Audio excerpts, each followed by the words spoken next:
Aujourd'hui, nous allons parler d'un sujet que presque tout le monde rencontre à un moment ou à un autre dans sa vie. Comment tourner la page après une rupture?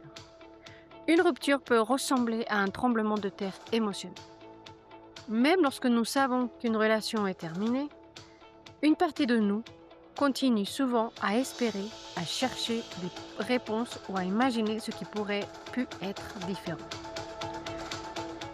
Et c'est précisément là que beaucoup de personnes restent bloquées. Ils attendent de se sentir mieux avant de commencer à avancer. Mais si la guérison ne fonctionnait pas ainsi, et si avancer était d'abord une décision avant d'être un sentiment, c'est ce que nous allons parler et explorer aujourd'hui. Bienvenue dans Love Hacks en français.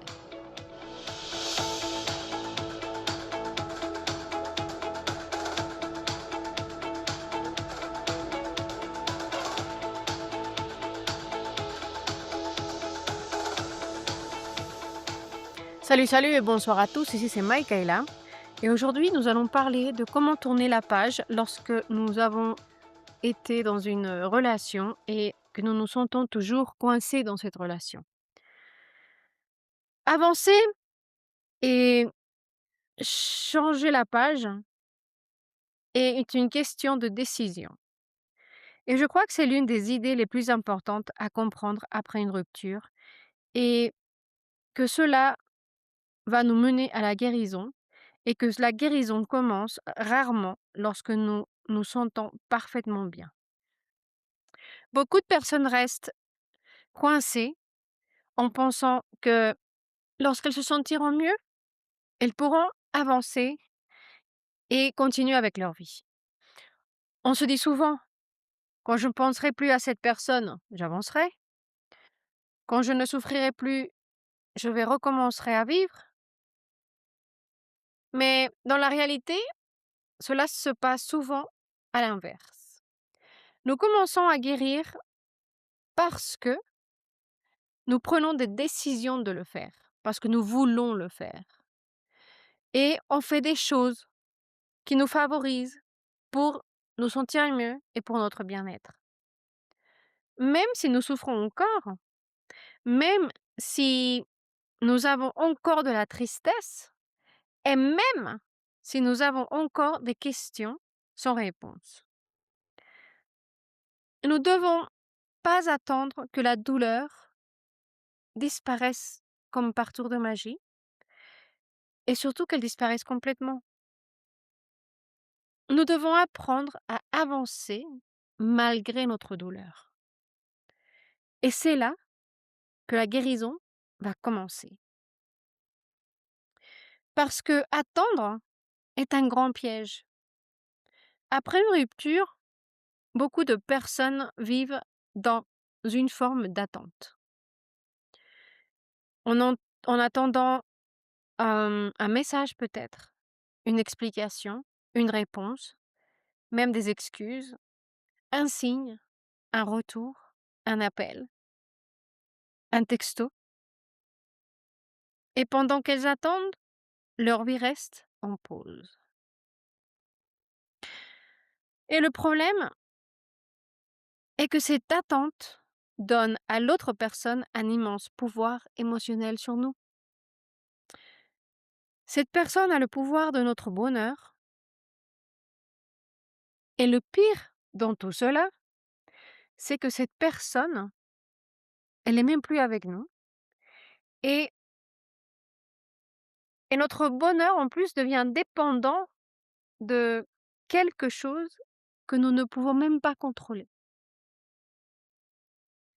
Et plus nous attendons, plus nous retardons notre propre reconstruction.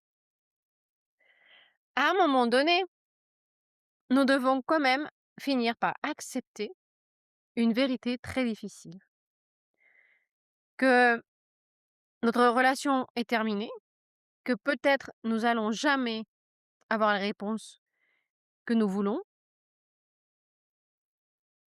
et on doit faire avec. Que certaines histoires resteront comme ça inachevées et que la nôtre en fait partie. Et Pourtant que notre vie, même si elle nous fait mal pour le moment, notre vie, bah, elle doit continuer.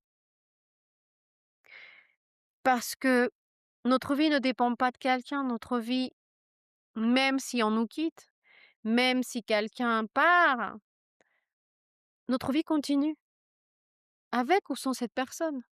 Et nous devons continuer à vivre, à trouver les moyens de vivre, même si ça fait très mal. L'obsession avec notre ex ne nous mène rien. Et c'est peut-être l'un des plus grands obstacles à notre guérison. Et c'est même, je dirais, l'obstacle le plus grand de notre guérison. Et pourquoi? Parce que souvent, on fait des choses qu'on ne devrait pas faire, qui nous empêchent de guérir. Comme par exemple, aujourd'hui, on a un accès énorme pour savoir ce que fait l'autre personne avec les réseaux sociaux. On peut voir son Instagram, son Facebook, son TikTok. On peut avoir des amis en commun qui montent des photos dans leur, Instagram et on apprend des choses même sans le vouloir. Avant avant les réseaux sociaux, lorsqu'une relation se terminait, une certaine distance se créait d'une certaine manière, naturellement. Parce qu'on n'avait pas ces facilités d'arriver à prendre notre téléphone et savoir ce qui se passait dans la vie de l'autre. Aujourd'hui, ça devient quelque chose de normal, de naturel. On prend notre téléphone et on peut voir ce qui se passe dans la vie de tout le monde, même des gens qu'on ne connaît pas. Et quand c'est quelqu'un qui nous a quittés, on a cette curiosité.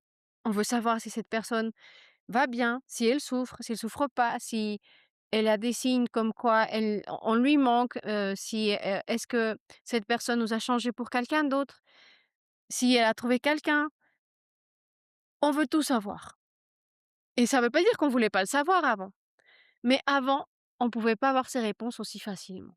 Aujourd'hui, avec les réseaux sociaux, c'est très simple d'avoir ces informations et ça devient une vraie torture. Ça nous empêche de guérir.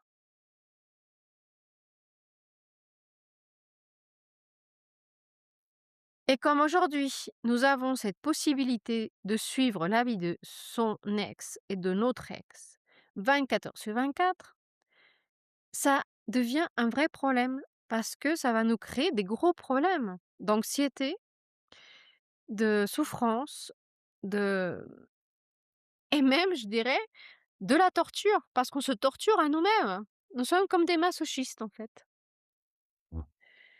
Et le problème aussi, c'est que parfois, on voit une photo et cette photo, elle nous fait penser plein de choses. Et si ça se trouve, cette photo, c'est rien, c'est juste une personne à côté, de notre ex qui ne veut rien dire, qui n'est personne dans sa vie, même si on les voit dans une pose, plutôt, je sais pas, qu'on n'aime pas. Peut-être que cette personne serre dans ses bras cette personne et on sait même pas qui c'est peut-être une cousine qu'on connaissait pas, c'est peut-être une amie d'enfance, c'est peut-être la sœur de son meilleur ami, c'est peut-être, on ne sait pas. Mais on pour nous, ça y est, c'est notre remplaçant ou notre remplaçante. Et chaque publication, chaque photo, chaque commentaire peut devenir une nouvelle blessure. Certaines personnes passent des heures à analyser tous les détails des photos, des messages et même des détails qui ont peut-être aucune signification, comme je vous disais. Comme la photo que je viens de vous dire, qui est sur cette photo? Qui apparaît sur cette photo? Pourquoi cette publication? Qu'est-ce qu'il essaye de me dire? Est-ce qu'il a envie de se venger? Est-ce qu'il veut que je voie qu'il m'a oublié? À qui s'adresse cette photo? À moi? À quelqu'un d'autre? Le problème, c'est que pendant ce temps, on ne vit plus notre vie, on ne vit plus notre propre vie. On vit la vie de quelqu'un d'autre. On les vit à travers la vie de quelqu'un d'autre, de ce qu'on voit dans les réseaux sociaux. Et c'est pour ça, il est si nécessaire et important de se déconnecter des réseaux sociaux et si vous voulez pas vous déconnecter, de bloquer cette personne des réseaux sociaux. Comme ça, même si vous voulez les voir, vous ne pouvez plus les voir. Je sais, vous allez me dire: «Bon, on peut toujours les débloquer». Évidemment, on peut les débloquer, mais c'est aussi une décision, comme je vous disais. Si vous voulez les débloquer, c'est pour continuer votre torture. D'un autre côté, souvent, si c'est un compte privé, même si vous voulez, savoir ce qui se passe dans sa vie et vous l'avez déjà bloqué, vous pourrez pas, revenir sur sa page et être, là pour voir ce qui se passe dans sa vie. Donc je pense que la meilleure solution pour vous, c'est vraiment, vraiment, vraiment d'éviter cela et de les bloquer et d'arrêter de les suivre de Facebook, de Instagram, de TikTok et les oublier et les mettre aux oubliettes pour être capable de vivre votre vie sans vous préoccuper de ce que fait cette personne et même si vous avez envie de savoir et vous avez cette anxiété parce que souvent on va l'avoir quand on a eu une rupture, il vaut mieux ne pas se torturer avec les réseaux sociaux. Parce que on va s'éviter beaucoup de problèmes et surtout on va commencer à guérir beaucoup plus vite et on va se protéger pour être capable de guérir un peu plus vite. Parce que chaque minute en plus qu'on passe à surveiller la vie de quelqu'un d'autre, dans ce cas-là notre ex, est une minute qui n'est pas investie dans notre propre vie et dans notre guérison. Et on comprend que le deuil est très important, de la même façon que la guérison est très importante, mais il faut aussi comprendre que la guérison avance aussi au même moment que notre deuil, parce qu'ils vont ensemble. Et beaucoup de personnes imaginent que le deuil est une étape qui doit être, terminée avant la guérison. Et en réalité, c'est pas comme ça que ça marche. Ce n'est pas comme ça que cela fonctionne. Nous nous guérissons tout en travaillant notre deuil. On doit sentir notre deuil pour être capable de guérir. Nous devons reconstruire notre, être, même en souffrant. Nous devons être capables de nous relever même quand ça fait mal. Nous allons aussi commencer à avancer tout en restant encore avec cette sensation de manque et c'est des choses qui ne vont pas fonctionner d'une manière séparée. Ça va fonctionner ensemble.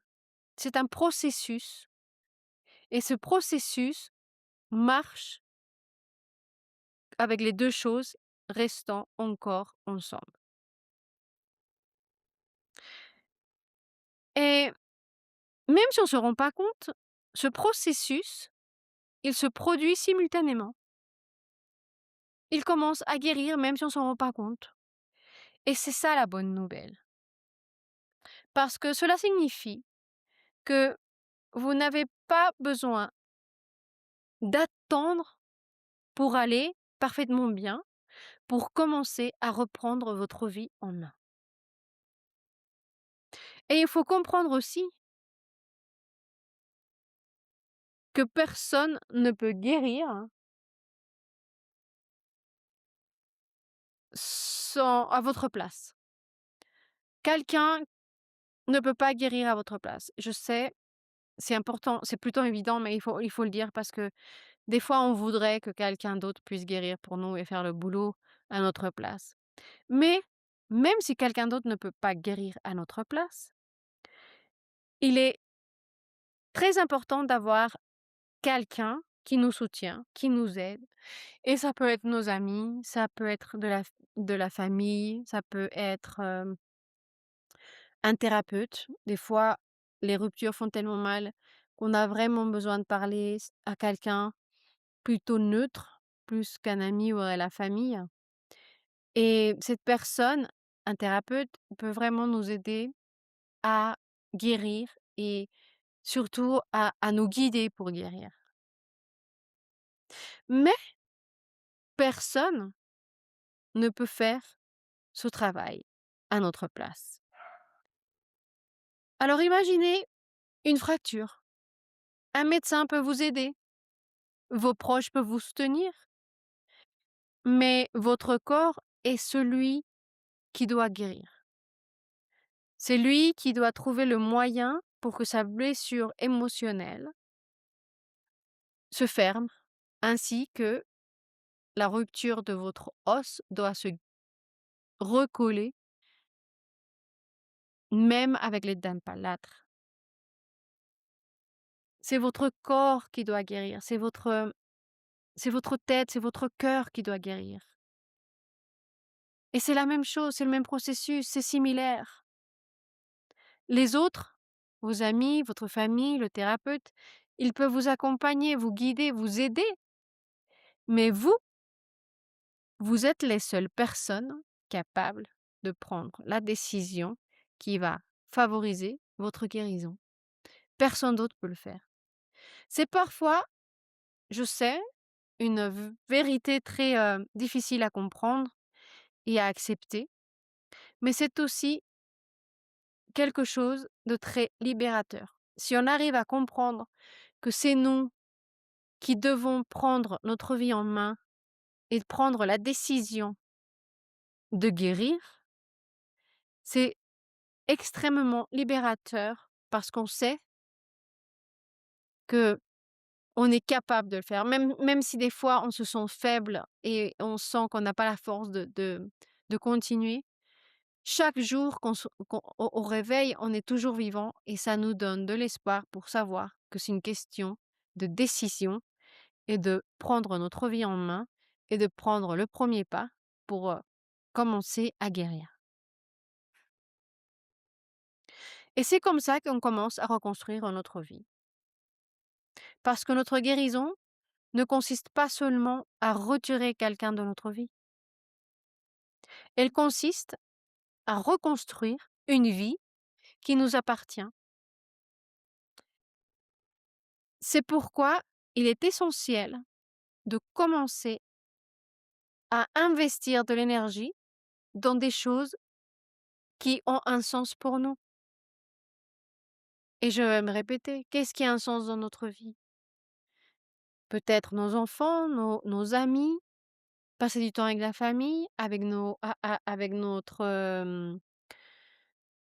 meilleur ami, peut-être avec notre chat, peut-être avec notre chien, peut-être, faire un voyage, peut-être, nous couper les cheveux et changer l'image de notre, physique, parce qu'on a envie de commencer à nouveau et on a décidé de se faire une couleur ou une nouvelle coupe plus à la mode. Peut-être qu'on veut faire du sport, peut-être qu'on a envie de faire quelque chose de plus extrême, du parachutisme peut-être. Peut-être qu'on a envie de découvrir des nouvelles choses, de nouvelles activités, ou peut-être commencer à développer des nouveaux projets ou peut-être des nouveaux hobbies. Chaque expérience positive nous rappelle que notre vie est plus grande que cette rupture. Petit à petit, nous allons commencer à rencontrer notre identité, cette identité qui nous avait quittés parce que nous sommes perdus dans une rupture et on va la récupérer et on va recommencer petit à petit à devenir nous-mêmes encore une fois. Elle recommence à être redéfinie par ce que nous avons décidé de faire pour reconstruire notre vie. Mais par contre, il y a toujours des dangers qui peuvent se présenter pendant ce processus de guérison. Parce que souvent après une rupture,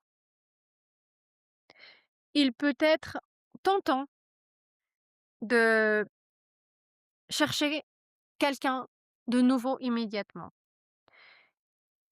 Et honnêtement, cela donne l'impression que nous allons moins souffrir. Surtout si on a cette, angoisse que notre ex nous a déjà changé avec, quelqu'un d'autre par quelqu'un d'autre. Ça nous rend fous Donc on pense qu'en trouver quelqu'un le plus rapidement possible va nous aider à souffrir un petit peu moins. Que ça va, d'une certaine façon, créer une distraction, mais très souvent, cela ne résout absolument rien et la douleur est simplement reportée à plus tard. Les questions qui se présentent et qui restent présentes vont revenir et d'autres nouvelles vont arriver et encore plus fortes si on se rend compte que cette relation, qu'on a essayé de trouver tout de suite pour, on va dire boucher les trous laissés par l'autre personne, ne marche pas non plus. Et ce qui arrive maintenant, c'est que nous courons le risque que nos blessures restent encore ouvertes et en plus, on va ajouter d'autres blessures qui vont venir agrandir ces blessures que nous avons déjà avec notre ex. Et en plus, un autre danger, c'est que nous risquons de répéter exactement les mêmes schémas. Une nouvelle relation qui ne guérit pas peut automatiquement nous emmener à à trouver une nouvelle blessure et je dis «nouvelle» entre guillemets parce que c'est peut-être une blessure que nous avons déjà dans le passé et qui va revenir dans notre présent et s'ouvrir à nouveau. C'est pour ça que c'est très important de prendre notre temps pour guérir et surtout de faire beaucoup de réflexion parce que parfois, une période de solitude va énormément nous aider à nous connaître, à prendre du recul, à analyser ce qui ne va pas en nous, ce que nous avons fait, les erreurs que nous pensons que nous avons peut-être pu commettre pour éviter de le refaire dans un futur et surtout pour nous sentir suffisamment grands pour être avec nous-mêmes et surtout à ne pas avoir peur à être seul et de nous connaître plus profondément. Vous cherchez des conversations vraies sur l'amour, les relations et tout ce qu'on n'ose pas dire. Écoutez Love Acts, un podcast sincère et sans filtre. Disponible en français, anglais, espagnol et portugais. Retrouvez-le sur votre plateforme de podcast préférée. Apprendre à être seul, c'est très important. Je sais que la solitude fait peur et fait peur à beaucoup de personnes. Mais apprendre à être seul, comme je vous disais, est une compétence essentielle. Parce que lorsque nous sommes constamment dans une relation, nous, nous ne pouvons pas prendre un vrai contact avec nous-mêmes. Et qu'est-ce que je veux dire par prendre contact avec nous-mêmes? À nos besoins, nos valeurs, nos envies, nos limites, nos peurs. La solitude nous permet de retrouver cette connexion avec notre moi intérieur. Elle permet de mieux comprendre qui nous sommes et plus plus nous sommes capables de nous connaître, plus nous serons capables de faire les bons choix de partenaires et de trouver vraiment ce que nous cherchons dans un partenaire. Se connaître, on ne se rend pas compte, mais c'est vraiment très, très important de savoir vraiment ce qui nous blesse, ce qui nous fait sentir bien, ce qui nous rend joyeux, ce qui nous rend tristes. Quelles sont vraiment nos limites? Les choses où nous sommes perdus en laissant les autres nous marcher dessus. De faire de la de la réflexion, vraiment de faire la réflexion pour pouvoir vraiment nous connaître et savoir exactement ce que nous voulons et surtout ce dont nous avons besoin. C'est pour ça que le contact zéro avec notre ex est si important.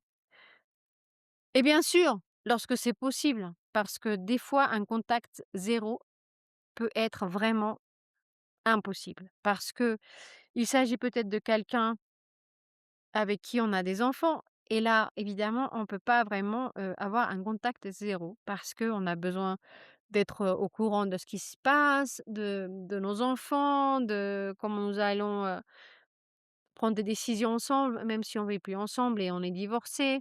Donc dans ces cas-là, évidemment, c'est très compliqué et aussi quand c'est des choses de travail, si c'est un collègue ou un ancien collègue avec qui vous devez passer, du temps au travail, ben, il faut apprendre seulement à prendre du recul avec cette personne et juste avoir une relation et strictement professionnelle. Mais là, évidemment, le silence zéro est vraiment pas à quelque chose de facile ou de possible.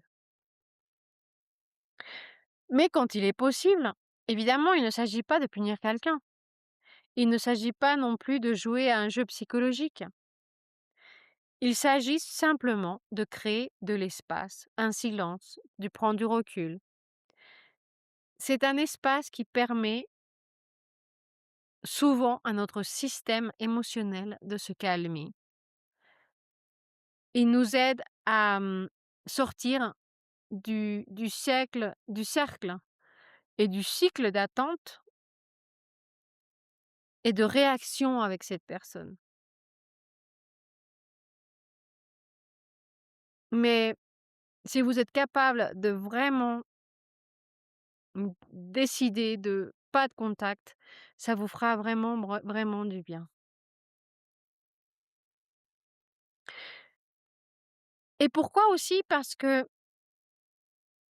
même si vous êtes pas, dans une situation avec lesquelles vous pouvez rester, sans contact complètement, dans le cas où vous avez des enfants, quelque chose que vous avez en commun avec les personnes qui sont capables ou qui peuvent vraiment prendre, 0 contact, c'est que à la fin, ce que nous essayons de vous dire, c'est que même dans ces situations, les limites sont très, très importantes. Parce que au moment où vous décidez de plus avoir de contact avec cette personne, vous êtes en train de mettre des limites et pas seulement pour cette personne, mais avec vous-même. Vous êtes en train de limiter les échanges avec ces personnes-là si vous avez décidé d'avoir 0 contact dans dans un sujet personnel, dans le cas où vous avez des enfants ou une relation de travail. Parce que à la fin, dans n'importe des cas, des 2 cas dans ces cas-là, les limites que vous allez poser sont simples. Avec un, vous allez plus avoir de contact, donc cette personne, même si elle essaye, vous allez pas, accepter ce contact et dans l'autre cas, où vous avez des enfants ou une relation professionnelle, c'est pareil, vous allez mettre des limites dans lesquelles vous n'allez pas permettre que votre relation sorte du côté professionnel ou d'une question, ou dans l'autre question, parentale et c'est très important de rester respectueux, professionnel et centré sur l'essentiel. Parce que l'amour de soi-même, l'amour de soi est un comportement très, très important. Nous parlons souvent d'amour en soi, mais qu'est-ce que ça la qu'est-ce que ça veut vraiment dire avoir de l'amour en soi? Qu'est-ce que cela signifie réellement? Beaucoup de personnes imaginent que l'amour de soi est une émotion. Comme si un matin, elles allaient se réveiller en se sentant totalement confiantes et guéries. Mais en réalité, l'amour de soi est souvent un comportement. C'est une décision. C'est c'est choisir ce qui nous fait du bien. C'est protéger sa sa paix intérieure. c'est poser des limites, toujours les limites. On va pas se fatiguer dans ce podcast de vous répéter que les limites, c'est vraiment la chose la plus importante. Ça va nous aider aussi de nous demander si on est capable de chercher de l'aide lorsque nous sommes bloqués et lorsque c'est nécessaire. Et c'est prendre soin de soi-même lorsque on n'a pas envie. L'amour en soi n'est pas quelque chose que l'on ressent d'un jour à l'autre ou qu'on le ressent comme ça, sans rien, sans raison. C'est quelque chose qu'on doit pratiquer tous les jours pour que les autres se rendent compte que nous aimons et que nous avons de la valeur.